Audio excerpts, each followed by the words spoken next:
எல்லோருக்கும் வணக்கம். சமீபத்தில் திரு எடப்பாடி பழனிசாமி அவர்கள் கட்சியிலிருந்து நீக்கப்பட்டவர்களை 100% ஓபிஎஸ் போன்றவர்கள் 100% திரும்ப அதிமுகவில் சேர்த்துக் கொள்ளப்பட மாட்டார்கள் என்கிற வகையில் பிளவை உறுதிப்படுத்தி இருக்கிறார். இது ஒரு முக்கியமான ஒரு செயலாக பார்க்கப்படுகிறது. இது கட்சிக்கு பலன் தருமா அப்படிங்கிறது ஒன்று. இரண்டாவது, திரு ஓ பன்னீர்செல்வம் அவர்கள் தரப்புல இருந்து 41,000 கோடி ரூபாய் எடப்பாடி பழனிசாமி கையாடல் செய்திருக்கிறார் கட்சியினுடைய பணத்தை என்கிற ஒரு குற்றச்சாட்டை அவர்கள் சுமத்தி இருக்கிறாங்க. கொடநாடு கொலை கொள்ளை வழக்கு அது ஒரு புறம் சிபிசிஐடிக்கு மாற்றப்பட்டிருக்குது. எல்லாவற்றையும் விட முக்கியமானது, மகாராஷ்டிரால சிவசேனா இந்த கட்சியில இதே போலதான் உத்தவ் தாக்கரே, பால் தாக்கரேனுடைய மகன் உத்தவ் தாக்கரே அவர் முதலமைச்சராக இருந்தார். அதிலிருந்து சில எம்எல்ஏக்களை பிரித்து எடுத்து பாரதிய ஜனதா கட்சி இன்றைக்கு ஆட்சி அமைத்திருக்கிறார்கள். அதுல இப்ப அந்த யாருக்கு சின்னம் என்ற வழக்கில் நேற்று இரவு அவர்களது அந்த சின்னம் முடக்கப்பட்டிருக்கிறது தேர்தல் ஆணையத்தில். அது அதிமுகவுக்கும் அது ஒரு சமிக்கையாக, எச்சரிக்கையாகத்தான் நம்ம எடுத்துக்கணும். அப்ப அதிமுகவுக்கும் கூட இந்த பிளவு என்பது நீடித்தால் இது போன்ற ஒரு நிலை ஒருவேளை ஏற்பட்டாலும் ஏற்படலாம் என்பதை நம்ம கணக்கில் எடுத்துக்கணும். இதை தவிர்ப்பதற்கு ஒன்றுபட்ட அண்ணா திராவிட முன்னேற்ற கழகம் தேவை என்பதை எடப்பாடி பழனிசாமி உணர மறுக்கிறார். அப்ப அவரது நோக்கம் திமுகவை வீழ்த்திவிட்டு அதிமுக ஆட்சிக்கு வருவதா, அல்லது ஓபிஎஸ் மற்ற உட்கட்சிகளை யாரெல்லாம் தலைமைக்கு போட்டியானவர்களாக அல்லது ஒரு மாற்று கருத்து கொண்டவர்களாக இருக்கிறாங்களோ அவங்களையெல்லாம் கட்சியை விட்டு நீக்கிவிட்டு கட்சியை அபகரித்துக் கொள்வதாக இருக்கிறதா என்றுதான் நம்ம பார்க்கணும். ஒரு அரசியல் கட்சி என்பது தேர்தல்களில் வெற்றி பெறுவதுதான் அந்த கட்சிக்கு உண்டான நோக்கம். கட்சியினுடைய தொண்டர்களும் வாக்காளர்களும் விரும்புவது அதுதான். அப்ப முதல்ல அதை நோக்கித்தான் போகணும். தேர்தலில் வெற்றி பெற்று விட்டால் யார் தலைமையில யாரால் இந்த இயக்கத்துக்கு வெற்றியை தேடி தர முடியுமோ அவர் பின்னால் அதிமுக தொண்டர்கள் அணிவகுத்து நிற்பார்கள். மாறாக நீங்க கட்சியவே கைப்பற்றினாலும் கூட தேர்தலில் வெற்றி பெற முடியாவிட்டால் யாரும் பின்னாடி நிற்க மாட்டாங்க. எல்லோருமே அவரை விட்டு விலகி விடுவார்கள். இந்த ஒரு குறைந்தபட்ச அரசியலை கூட திரு எடப்பாடி பழனிசாமி அவர்கள் புரிந்து கொள்ள மறுக்கிறார். அப்ப அவருடைய மனதிலேயே அதிமுக வெற்றி பெறக்கூடாது என்று ஏதேனும் ஒரு ரகசிய ஒப்பந்தத்தை திமுகவோடு போட்டிருக்கிறாரா, அதே போல பாரதிய ஜனதா கட்சியோடு போட்டிருக்கிறாரா என்று தெரியல. கூடவே திரு வைத்திலிங்கம் அவர்கள் சமீபத்தில் பார்த்தீங்கன்னா பாரதிய ஜனதா கட்சி இதில் தலையிட்டு சமரசம் ஏற்படுத்த வேண்டும் என்று சொல்லி பேசியிருக்கிறாரு. முனுசாமி அவர்களும் கே.பி. முனுசாமியும் பார்த்தீங்கன்னா மோடி என்பவர் அகில உலக தலைவர், அகில இந்தியாவில் செல்வாக்கானவர் என்கிற அளவுல பாராட்டு பத்திரங்களை வாசித்திருக்கிறார். அப்ப பாரதிய ஜனதா கட்சிக்கு இபிஎஸ் ஓபிஎஸ் 2 பேருமே அடிமைகளாக தொடர்வதாகத்தான் இருக்கிறாங்க. பாஜகவுடைய சொல்லுக்கு கட்டுப்பட்டவர்களாக இருக்கிறாங்க. ஆனா அதிமுக தொண்டர்களும் வாக்காளர்களும் நினைப்பது 2014 மோடியா லேடியா என்று அம்மாவை போல கர்சித்து இருக்கிற அதிமுகவை, பிஜேபி கூட்டணியையும் திமுக கூட்டணியும் எதிர்த்து களத்தில் வெல்லுகிற அதிமுகவை, இதைத்தான் அதிமுக தொண்டர்கள் எதிர்பார்க்கிறாங்க. அதே போல 2016 போல 2026 தனித்து நின்று ஆளுகிற கட்சியாக அதிமுக உருவெடுக்க வேண்டும். இதுதான் அதிமுக தொண்டர்களது எதிர்பார்ப்பாக எண்ணமாக இருக்கு. ஆனால் இபிஎஸ்ஓ ஓபிஎஸ்ஓ இதை நோக்கி அவர்கள் பயணிப்பதாக தெரியல. அவர்களது நோக்கமெல்லாம் அந்த கட்சிக்கு உள்ள இருக்கிற இந்த பிரச்சனைகள். அப்ப எடப்பாடி பழனிசாமி நான் முதல்ல சொன்னது போல ஒரு விஷயத்தை அவர் புரிந்து கொள்ள வேண்டும். அவர் மீண்டும் அதிமுகவை ஆளுகிற கட்சியாக கொண்டு வந்தால் எல்லோரும் அவரை தலைவராக அங்கீகரிப்பார்கள், ஏற்றுக்கொள்வார்கள். இப்ப அவர் இந்த உட்கட்சி பிரச்சனையில கட்சியை கைப்பற்றினாலும் கூட அபகரித்தாலும் கூட வருகிற தேர்தலில் வெற்றி பெற முடியாவிட்டால் அவரை மக்கள் புறக்கணித்து விடுவார்கள், அதிமுக தொண்டர்கள் புறக்கணித்து விடுவார்கள். அப்ப அவர் கட்சியை அபகரிக்க வேண்டும், கட்சியை தன் குடும்ப சொத்தாக்கிக் கொள்ள வேண்டும் என்பதை தவிர்த்துவிட்டு அதிமுக என்பது வருகிற நாடாளுமன்ற தேர்தலில் 40 வென்றெடுக்க வேண்டும். அடுத்து வர்ற சட்டமன்ற தேர்தலில் ஆளுகிற கட்சியாக அதிமுக வர வேண்டும் என்பதில் நோக்கி கவனம் செலுத்த வேண்டும். அதற்கு ஒன்றுபட்ட அண்ணா திராவிட முன்னேற்ற கழகம் தேவை. எல்லோரையும் அரவணைத்து ஒருங்கிணைத்து இருக்கிற கருத்து மாறுபாடுகளை அமர்ந்து பேசி ஒவ்வொருவரது மனக்குறைகளையும் சங்கடங்களையும் பிரச்சனைகளையும் பேசி தீர்க்க வேண்டும். அப்படி தீர்த்து ஒன்றுபட்ட அதிமுக உருவாக்கப்பட வேண்டும். இதைத்தான் புரட்சி தலைவர் எம்ஜிஆர் அவர்கள் கடைபிடித்தார். அம்மா அவர்கள் கடைபிடித்தாங்க. அதிமுக என்பது ஆளுகிற கட்சியாக இருக்கும். இதைத்தான் எல்லோருமே விரும்புறாங்க. இதை அவர் உணர வேண்டும். அதே போல திரு ஓ பன்னீர்செல்வம் அவருக்கும் பாரதிய ஜனதா கட்சியை பின்புலமாக வைத்துக் கொண்டு அதிமுகவுல ஒரு போட்டி யுத்தத்தை நடத்துவது என்பது அதிமுகவை பலகீனப்படுத்துகிற ஒரு செயல். எல்லோருமாக ஒருங்கிணைந்து தொண்டர்களால தேர்ந்தெடுக்கப்படுகிற ஒரு தலைமை, அடிப்படை தொண்டன் யார் அடுத்த தலைமை என்பதை தேர்ந்தெடுக்க வேண்டும். அப்படி ஒரு தேர்தல் நடத்தி அப்படி ஒரு தலைமை தேர்ந்தெடுக்கப்பட்டு விட்டால் இந்த பிரச்சனைக்கே ஒரு முடிவு பெற்றுவிடும். ஆனால் அப்படி அந்த தொண்டர்கள் யாரை பார்ப்பாங்கன்னா, யாரால் மீண்டும் அதிமுகவை ஆட்சி கட்டளையில் அமர்த்த முடியும், யாரால் மக்கள் செல்வாக்குல வாக்குகளை பெற முடியும், யாரால் இந்த இயக்கத்தை ஒன்று இணைத்து கட்டி அமைக்க முடியும், இதைத்தான் பார்ப்பாங்க. இதுல ஓபிஎஸும் தவறு செய்கிறார், இபிஎஸும் தவறு செய்கிறார். இடையில அவங்க சசிகலா அவர்கள் ஒரு புறம் குழப்பத்தை விளைவித்துக் கொண்டிருக்கிறார்கள். நீதிமன்றத்திலையும் தேர்தல் ஆணையத்திலையும் பாரதிய ஜனதா கட்சியிலையும் இன்றைக்கு அதிமுக என்பது அடகு வைக்கப்பட்டிருக்கிறது.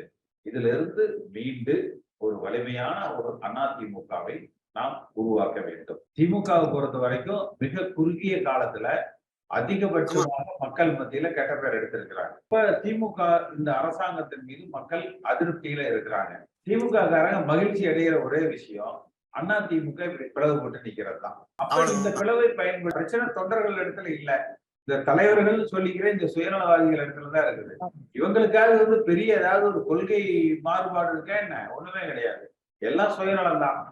அவங்க குடும்பம் நல்லா இருக்கணும், அவங்க குடும்பத்துக்கு சம்பாதிக்கணும், அவங்கவுங்க வாரிசுகள் அடுத்தடுத்த பதவிகளுக்கு வரணும், அவங்களுக்கு நிறைய பணம் சம்பாதிக்கணும், இவ்வளவுதானே. இதை தவிர ஒரு பொது நோக்கத்துக்காக பெரிய ஒரு கொள்கை மாறுபாடு இருக்கேன்னு இபிஎஸ்க்கும் ஓபிஎஸ்க்கும் சசிகலாவுக்கும். தமிழ்நாடு முழுக்க 1 லட்சம் கிளைகளை நம்ம அமைச்சிட்டு இருக்கோம். அந்த 1 லட்சம் கிளையிலையும் ஆளுக்கு 100 பேர் உறுப்பினர்கள் சேர்த்து 1 கோடி உறுப்பினர்கள் ஒட்டுமொத்தமாக ஒரு பொதுச் செயலர் தேர்தலை தொண்டர்களால் தேர்ந்தெடுத்து நம்ம அதை தேர்தல் ஆணையத்துல கொடுத்து கட்டளை சின்னத்தையும் கட்சியையும் அந்த தொண்டர்களால் தேர்ந்தெடுக்கப்பட்ட பொதுச் செயலர் தலைமையில வழிநடத்தப்பட வேண்டும் என்கிற அளவுல நம்ம தேர்தல் ஆணையத்தை அணுக இருக்கிறோம். அதற்கான பூர்வாங்க வேலைகள் நடந்துகிட்டு இருக்குது.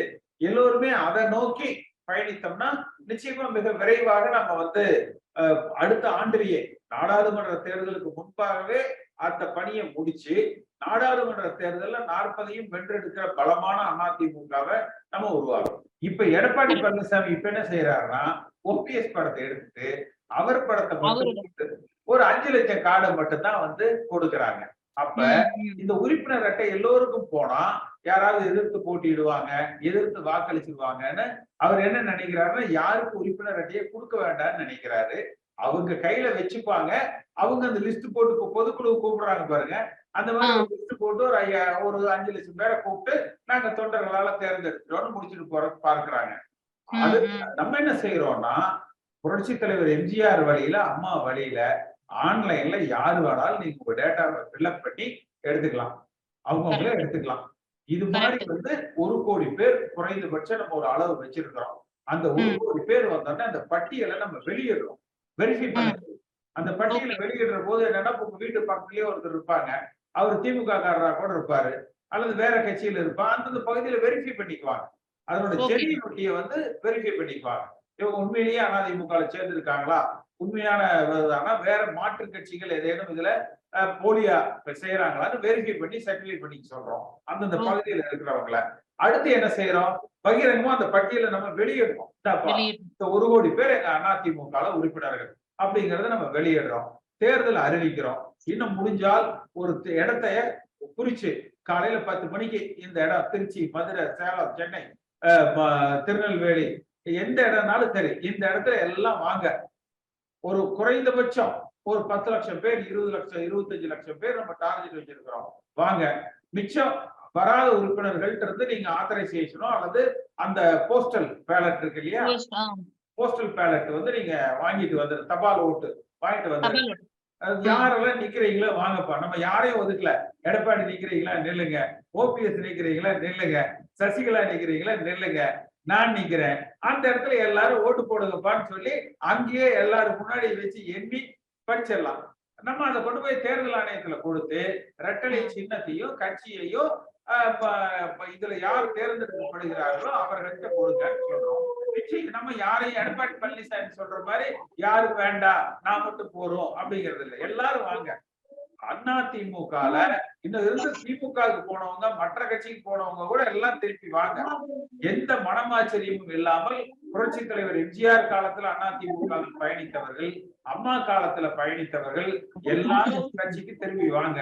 எல்லோரையும் ஒருங்கிணைத்து ஒரு ஒரு யாருக்கும் கருத்து மாறுபாடு இல்லாம, பிளவுகள் இல்லாம, வாக்குகள் சிதறாம ஒன்றுபட்ட அதிமுகவை உருவாக்கி ஒருங்கிணைத்து வெற்றி பெறுகிற. தனிச்சு நீங்க போய் பிஜேபி காலில் விழுகிறதுக்கு, அவங்களுக்கு 5-10 சீட்டு கொடுக்கறதுக்கு, இங்க உள்ள இருக்கிற மனமாச்சரியங்களோட இருக்கிறவங்களுக்கு வாப்பா உனக்கு எந்த தொகுதி வேணும் போ நில்லு அப்படி எல்லாருக்கும் யாரும் புறக்கணிக்கப்படவில்லை என்கிற அளவுல நம்ம அவங்கள உற்சாகப்படுத்தினாலே அம்மா காலத்தை போல 40லும் வென்றெடுக்கிற அதிமுக உருவாக்கப்பட்டோம்.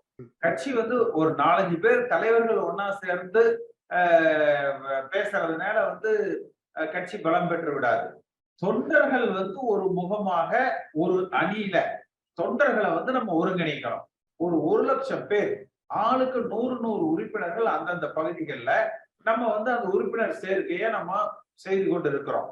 அது செய்யற பொழுது இது எல்லாமே நம்ம கம்ப்யூட்டர்ல ஆன்லைன்ல பண்றோம். அப்போ உங்களுக்கு இந்த 1 கோடி பேர் வந்துடும். இந்த 1 கோடி பேர் டேட்டாவோட நம்ம தேர்தல் ஆணையத்துக்கு இந்த தொண்டர்களால நாங்க ஒரு தலைமையை தேர்ந்தெடுக்கிறோம், அந்த தலைமையை நீங்கள் அங்கீகரிக்க வேண்டும் சொல்லிட்டு இந்த தொண்டர்கள் வாக்களித்து ஒரு தலைமையை தேர்ந்தெடுக்கிற முயற்சியில் இருக்கிறோம். அப்படி அந்த தொண்டர்கள் ஒருமுகமாக தேர்ந்து அப்படி ஒரு முடிவு எடுக்கிற பொழுது எல்லா தலைவர்களுமே அதுல வந்துருவாங்க. யாரும் அதை எதிர்த்து போக மாட்டாங்க. அப்ப தொண்டர்களை முன்வைத்து தான் இந்த இயக்கம் ஒருங்கிணைக்க முடியுமே ஒழிய தலைவர்களை முன்வைத்து இந்த இயக்கம் ஒருங்கிணைக்க முடியாது. நான் வந்து ஜார்ஜ் அணி பிரிஞ்சு அதை இணைத்த காலத்திலேயே நான் பார்த்திருக்கேன். இப்பவும் அதேதான். அப்ப அந்த தொண்டர்களை ஒருங்கிணைக்கிற முயற்சியை தான் நம்ம செய்துட்டு இருக்கோம். அதிமுகவுக்குள்ள ஒருத்தருக்கு ஒருத்தர் உட்கட்சி சண்டை, கட்சி பிளவு, இதுதான் அவங்களுக்கு இன்னைக்கு சாதகமா இருக்கு.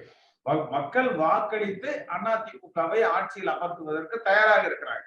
அந்த வாக்குகளை பெற்று ஆட்சி அமைப்பதற்கு அதிமுக தயாரா இருக்கணும். தலைவர்கள் என்பவர்கள் என்றைக்குமே எல்லா காலகட்டத்திலும் சுயநலவாதிகள் தான். அப்ப அந்த தொண்டர்கள் ஒருமுகமாக ஒருங்கிணைக்கப்பட்டால் வலிமையான அதிமுகவை கட்டமைக்கலாம். இது இந்த 1 கோடி பேர் ஒன்றிணைப்பது என்பது ஒரு சில மாதங்கள் ஆகும். நம்ம வச்சிருக்கிற அதிகபட்ச டயம் அடுத்த ஆண்டு ஒரு ஜூன் ஜூலைக்குள்ள இந்த ப்ராசஸ் முடிச்சிடணும். நாடாளுமன்ற தேர்தல்ல அம்மா காலத்தை போல மோடியா லேடியான்னு சொல்லி திமுகவையும் எதிர்த்திருந்தாங்க, பிஜேபியை எதிர்த்திருந்தாங்க. அது போல 40லும் தனித்து நின்று வெற்றி பெறுகிற அதிமுகவை, வலிமையான அதிமுகவை நம்ம கட்டமைக்கிறோம். நம்ம வந்து எம்ஜிஆரை பார்த்து அதிமுகவுக்கு வந்தவன் நான், அம்மா அவர்களோடு பயணித்தவன். அதனால வந்து நான் எடப்பாடி பழனிசாமியை பார்த்தோ ஓபிஎஸ் பார்த்தோ இவங்க தயவழி எல்லாம் இல்ல. இவங்களை எல்லாம் விட நான் கட்சியில வந்து சீனியர். எம்ஜிஆரோடு பழகிய, எம்ஜிஆரால் அங்கீகரிக்கப்பட்ட சட்டமன்ற உறுப்பினர் ஆக்கப்பட்டவர்கள் 2-3 பேர் தான் இருக்காங்க. ஒரு 4-5 பேருக்குள்ளதான் இருக்கிறாங்க. அதுல வந்து நான் மிக இள வயதுல எம்ஜிஆரால் நான் வந்து அங்கீகரிக்கப்பட்டவன். அதனால நான் போய் இன்னொருத்தர் தயவுல இன்னொருவர் பின்னாடி நிக்கணுங்கிற அவசியம் இல்லை. ஆனா அதே சமயத்துல எல்லாரையும் ஒருங்கிணைச்சு அந்த தொண்டர்களுக்கு தன்னுடைய தலைவனை தேர்ந்தெடுக்கிற உரிமையை புரட்சி தலைவர் எம்ஜிஆர் கொடுத்திருக்கிறார், அம்மா கொடுத்திருக்கிறாங்க. அந்த உரிமை நிலைநாட்டப்படணும். யாரு வேணாலும் வாங்க, ஆனா அதை தேர்ந்தெடுப்பது பொதுக்குழுவா இருக்கக்கூடாது. முடிவு செய்வது பாரதிய ஜனதா கட்சியாக இருக்கக்கூடாது. அடிப்படை தொண்டர்கள் தேர்ந்தெடுத்து அதிமுக தலைமை உருவாகும். நாம் வந்து எந்த தனி மனிதனும் எனக்கு பெருசு அல்ல. எம்ஜிஆர் வழியில், அம்மா வழியில் அவங்க யாரு கொடுத்திருக்கிறாங்க அந்த உரிமையை? என் தலைவனை தேர்ந்தெடுக்கிற உரிமை எனக்கு இருக்கு என்று 1.5 கோடி தொண்டர்களுக்கு கொடுக்குறாங்க. அவ்வளவுதானே. அப்ப இது தனிப்பட்ட சசிகலாவா இருந்தா, எடப்பாடியா இருந்தா, ஓபிஎஸ் இருந்தா, யாரா இருந்தா எனக்கு என்ன? தொண்டர்களால ஒரு தலைமை உருவாக்கப்படணும். அது 2வது வந்து தலைமை யார் என்பது ஒரு புறம். அது நேர்மையாக நடத்தப்படணும். அடுத்து அந்த தொண்டர்களுக்கு கொடுத்திருக்கிற உரிமை பாதுகாக்கப்படணும். இது வந்து திமுக மாதிரி பொதுக்குழு முடிவெடுக்கிறதாக இருந்தால் பாரதிய ஜனதா கட்சி 10 மினிஸ்டர் வீட்டுக்கு என்போர்ஸ்மெண்ட் டைரக்டரேட்டையும் சிபிஐ அனுப்பிச்சு தூக்கி உள்ள வச்சாங்கன்னா ஆளுக்கு 500 பேரை திரட்டி கொண்டாந்து உட்கார வச்சு பாரதிய ஜனதா கட்சி கையை காட்டுறவனுக்கு எல்லாம் கைது போட்டு கொடுத்துட்டு வந்துருவாங்க. அப்ப இந்த அதிமுக என்கிற கட்சி அடகு வைக்கப்பட்டோம். இந்த மாதிரி ஒரு கொள்கை ரீதியான பயணம் தான் நம்மளுது.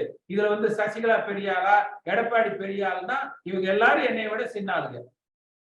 இவங்க எல்லாரும் எனக்கு அப்புறம் இந்த கட்சிக்கு வந்தவங்க, எல்லாரும் ஊழல் குற்றச்சாட்டுகள் இருக்கிறவங்க, எல்லாரும் சாதி வெறியர்கள்.